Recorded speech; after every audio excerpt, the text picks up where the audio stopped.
அஸ்ஸலாமு அலைக்கும். நேற்று நைட்டு என்ன எங்கள் வீட்டில் சாப்பாடுன்னு பார்த்தா கோதுமை தோசை தான். நான் எப்பொழுதுமே மிக்சட் மாவில் தான் நான் சுடுவேன். இன்றைக்கி என்னடான்னா வெறும் ப்ளைன் கோதுமை மாவில் சுடலாம் அப்படின்னு நான் சுட்டிருக்கேன். இது கூட இந்த கோதுமை மாவு கூட நம்ம உள்ளி கட் பண்ணி போட்டுக்கணும். நான் பாதி பல்லாரி எடுத்து கட் பண்ணி போட்டிருக்கேன். அதுக்கப்புறம் மல்லி இலை, கருவேப்பிலை இதையும் கட் பண்ணி போட்டிருக்கேன். இது கூட நம்ம பச்சை மிளகாய், தேங்காய் திருவினதை வறுத்தும் போட்டுக்கலாம். ஆனால் நான் பச்சை மிளகாவும் தேங்காயும் அதில் சேர்த்துக்கல. ஏன்னா என் பையன் சாப்பிட மாட்டான். அதனால தான் நான் மல்லி இலை, கருவேப்பிலை, உள்ளி இது மட்டும்தான் நான் போட்டிருக்கேன்.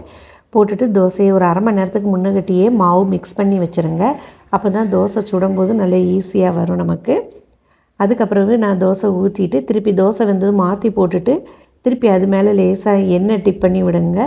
எண்ணெய் பண்ணி விட்டிங்கன்னா நமக்கு எடுத்து சாப்பிடும்போது தோசை நல்ல மொறு மொறுன்னு கிறிஸ்பியாகவும் இருக்கும் நமக்கு.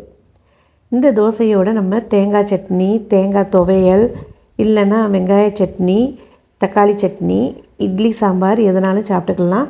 நான் இன்றைக்கி எங்கள் வீட்டில் வச்சுருக்கேன் என்னென்னா இட்லி பொடியும் இட்லி சாம்பாரும் தான் வச்சுருக்கேன். இட்லி பொடி எப்படி செய்யணும்னா கீழே டேக்கில் கொடுக்கேன். அலைக்கும் சலாம்.